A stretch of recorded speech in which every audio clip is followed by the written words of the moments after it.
Ota-onasi yo'qdek keldi. Oldingi intervyuda ham aytganman. Любой odam, любой bolani ota-onasi qarshilik qiladi. Bitta o'g'il bo'ladimi, 9 ta o'g'il bo'ladimi, qarshilik qiladi. Yo'q deydi. Qama, bu ish noto'g'ri deydi. Noto'g'ri deyishsa, prosta nima desam bo'ladi? Intervyularni ko'rsatasizlar, boshqa narsalarni ko'rsatasizlarmi?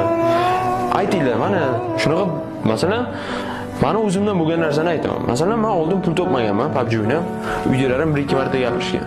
Keyin men tushuntirganman. Aya, dada, bu shunaqa narsa. Men o'qigim kelmayapti.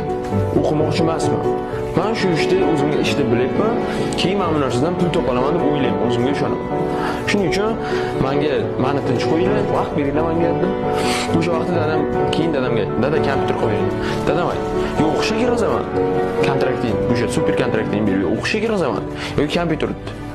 Kompyuter arzon tushishni bildim. Kompyuter qilib bering dedim. Kompyuter qilib berdilar. Kurs emasdan Xudoga shukr. Shunday kompyuter qilib berdilar. 2 oydan keyin o'sha rezultat ko'rinishni boshladi. Masalan, 5 ta stream qildim, birinchisida 200 odam kirdi, ikkinchisida 80 ta odam kirdi, uchinchisida 60 ta odam kirdi, agar 4-chisida o'sha 400 ta odam kirdi, 5-chisida o'sha 1000 taga chiqib ketdi aktiv.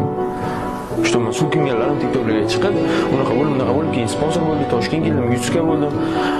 Mana Xudoga shukr, o'zimga ishonganim uchun, qo'limdan kelishini bilganim uchun mana shu yerda o'tiribman.